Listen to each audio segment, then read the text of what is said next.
देखिए, जितने भी ऑब्जेक्टिव अमेरिका के हैं, उन ऑब्जेक्टिव्स के अंदर ईरान ईरान के ऑब्जेक्टिव सम्मिलित हैं, जो कि वो ईरान से चाहता है। और रही बात, हम इसको ये सीधा सीधे तरीके से क्यों देखने की कोशिश कर रहे हैं? वैभव, मैं बार बार ये कह रहा हूं कि इनको अच्छी तरह, ये सीज फायर हुआ कब? परसों जब अनाउंसमेंट हुई, उसके बाद में देखिए आप, यूएई के अंदर अटैक हुआ उनकी ऑयल इंफ्रास्ट्रक्चर के ऊपर। कम से कम 10 मिसाइल गई और करीब 40 के करीब ड्रोन्स गए। सऊदी अरब का जो है ईस्ट टू वेस्ट जो पाइपलाइन है, उसके ऊपर अटैक गया। उसके बाद बगदाद के अंदर अटैक गया, इराक के अंदर कुवैत में अटैक गया, इसराइल पे भी मिसाइल गिरी उस टाइम पे। उसके बाद में तेहरान में भी धमाके हुए।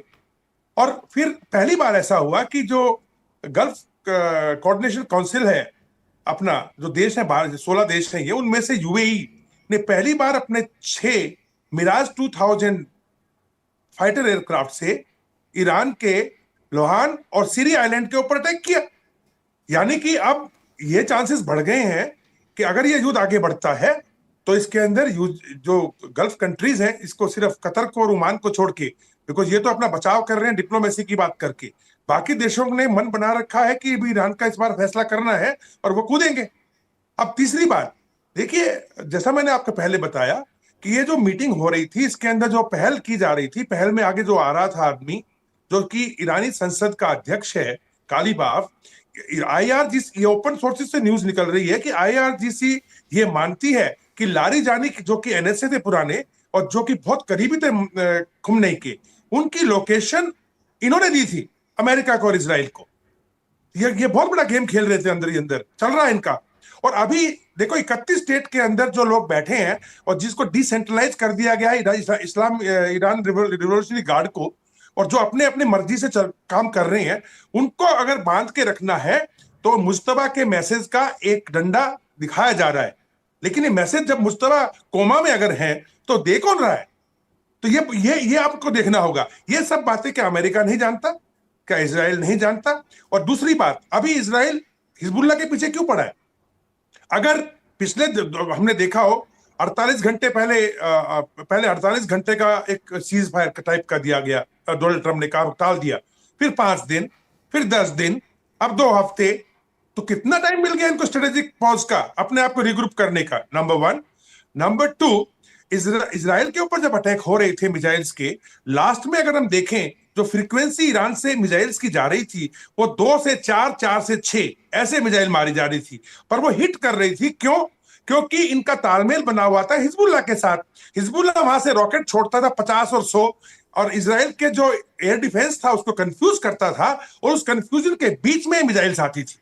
तो लाजिम सी बात है कि ईरान का मानना, या आईआरजीसी का मानना यह है कि उनका अगर कोई सबसे डिसिप्लिन और सबसे ट्रस्टवर्दी अगर कोई प्रॉक्सी है, तो वो हिजबुल्लाह है। इसीलिए कह रहे हैं कि हिजबुल्लाह पे अटैक बंद करो। और अपना आपने देखा कल क्या हुआ, 10 मिनट के अंदर 100 के करीब टारगेट, और आज भी 60 के करीब लड़ाकों के ऊपर अटैक हुआ है साउथ लेबनान के अंदर। और इसराइल आगे बढ़ रहा है, इसराइल रुक नहीं रहा है। लेकिन हूती का देखिए आप, हूती के बीच में कंफ्यूजन होना शुरू हो गया था, हम इस लड़ाई में घुसे या ना घुसे।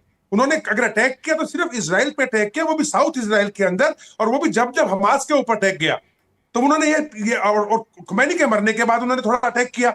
तो सिचुएशन अब ये है, ये सिचुएशन में अगर जेडी पेंस अभी भी ये जानते हुए कि ईरान से कोई भी आदमी जो है इस्लामाबाद नहीं आ रहा, तो मैं आपका ध्यान यहां आकर्षित करना चाहूंगा, वो उपराष्ट्रपति हैं अमेरिका की, फिर भी वो आ रहे हैं। आ रहे हैं, तो क्या ये मीटिंग कुछ और स्वरूप लेगी? पाकिस्तानी के साथ में कुछ इंस्ट्रक्शंस दिए जाएंगे?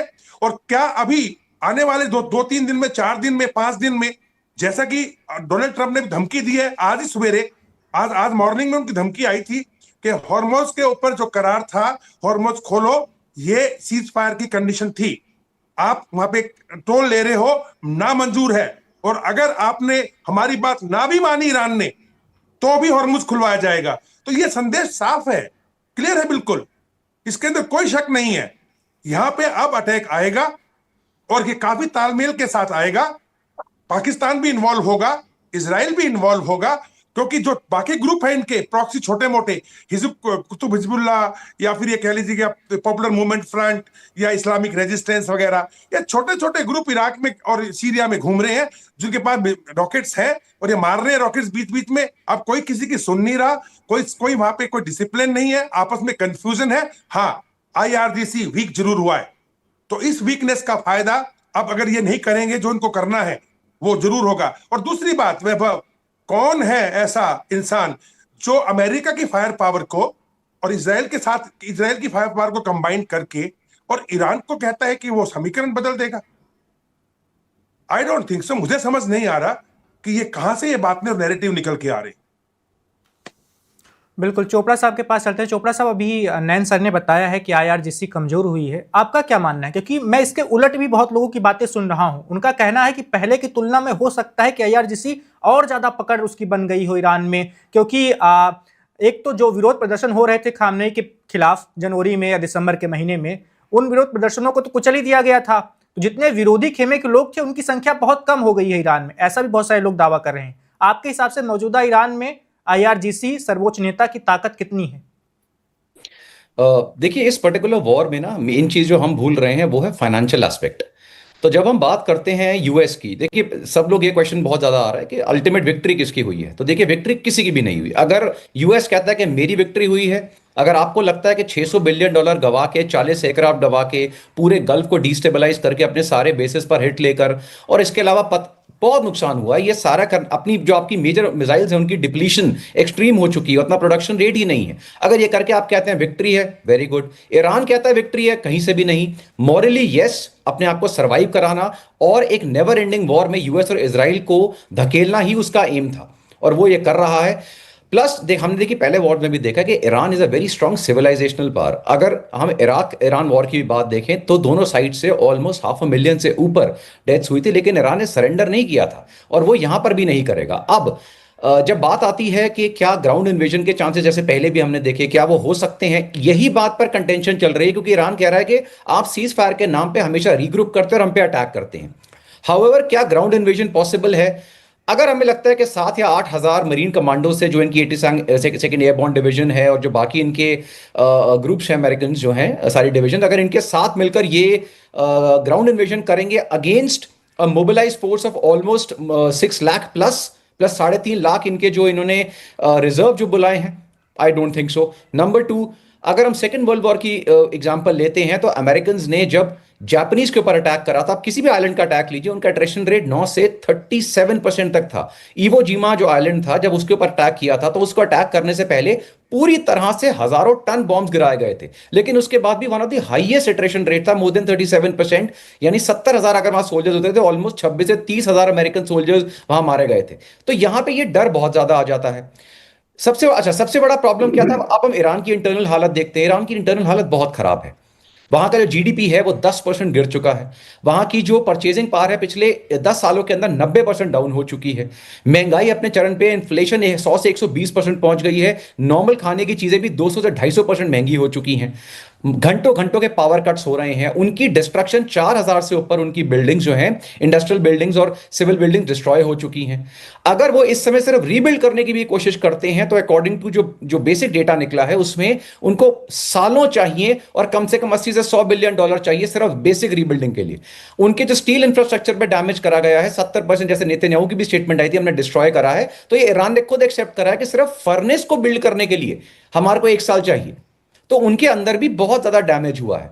अब अगर इस पर्टिकुलर डैमेज के साथ दोनों देश रेडी हैं फाइनेंशियल एस्पेक्ट के साथ, क्योंकि देखिए यूएस में भी जो एंटी ट्रंप जो सेंटिमेंट है वो बहुत ज्यादा बढ़ गया है। वहां पे भी इन्फ्लेशन बहुत बढ़ रही है, वहां पे भी गैसोलीन महंगी हो रही है, और वहां के सोल्जर्स की भी अभी आप बात सुने, और वहां के 15 जनरल्स आपने सैक कर दिए, 15 एडमिरल्स आपने सैक कर दिए उनके, अपने यूएस के। तो ये सारी जो सिचुएशंस है इसी को दर्शा रही हैं कि ये एक नेवर एंडिंग वॉर की तरफ धकेलने की कोशिश हो रही है, जहां पे विक्ट्री किसी की नहीं होती है। और जिस तरह सर आपके पास आ रहे हैं जी, और जिस तरह दुनिया सफर कर रही है वो हम क्लियरली देख रहे हैं। इसलिए जैसे नैन सर ने बोला और सिरोही सर ने कि सीज फायर होगी नहीं होगी, ये हम सबके लिए बहुत बड़ा क्वेश्चन है, क्योंकि कंडीशंस ही ऐसी हैं। लेकिन सीज फायर में हमेशा किसी को एक स्टेप आगे लेना पड़ता है, किसी को एक स्टेप पीछे लेना पड़ता है। अब वो कहां पर जाके रुकेगी, और हम सब एक्चुअली प्रे ही कर रहे हैं कि ये अल्टीमेट सीज फायर हो, नोबडी वांट्स के ना हो। बिल्कुल। नैन सर, आप कुछ कहना चाह रहे थे? नहीं, मैं सिर्फ 2-3 पॉइंट के पर ध्यान देना चाह रहा था कि देखिए, अभी जो अमेरिका का अंदर इन्फ्लेशन की बात है, उसके अंदर डेफिनेटली अमेरिकन को, जो नॉर्मल अमेरिकन सिटीजन्स हैं, उनको बाहर की फॉरेन पॉलिसी लेना देना नहीं होता है। उनको लेना देना होता है कि हमारा क्या खर्च बढ़ रहा है, हमारी इन्फ्लेशन कितनी बढ़ रही है, हमारी रोजमर्रा की जिंदगी पे कितना बोझ पड़ रहा है।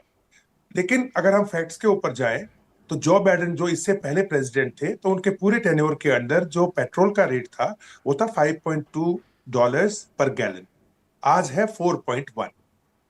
इससे पहले इन्फ्लेशन 2020 के अंदर 3% थी, लेकिन 2022 में जो बाइडेन के टाइम पे वो 9% हो गई थी, लेकिन आज इन्फ्लेशन है 4.6। तो कहने का मेरा मतलब है कि अमेरिका के ऊपर कोई इतनी बड़ी आफत नहीं आ रखी है, और अमेरिका के लिए क्या है ये $500, $600, अभी लेकिन अभी लेकिन आप नैन सर, ट्रम्प विरोधी भावनाएं तो बहुत ज्यादा बढ़ गई हैं अमेरिका में। नो किंग्स रैली भी देख रहे हैं हम। जी, let me complete my point. वो अलग मैटर है, वो अलग मैटर है। मैं फाइनेंस पे आ रहा हूं। इन्होंने आपके $450 बिलियन टैरिफ प्लान से लेके जेब में रखे हुए। इन्होंने, इनके पास में $1 ट्रिलियन का अभी करार हुआ था सऊदी अरब के साथ, और उतना ही हुआ था यूएई के साथ। इन्हीं के पैसे से, इन्हीं के तेल से ये सब बना देंगे। उसको वहां मैटर नहीं है।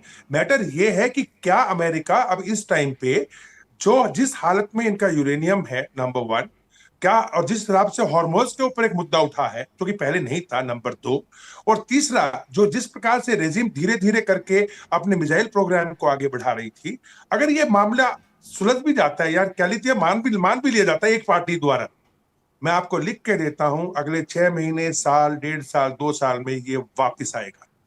और ये मैं ही नहीं, ये अमेरिका भी जानता है और इजराइल भी जानता है।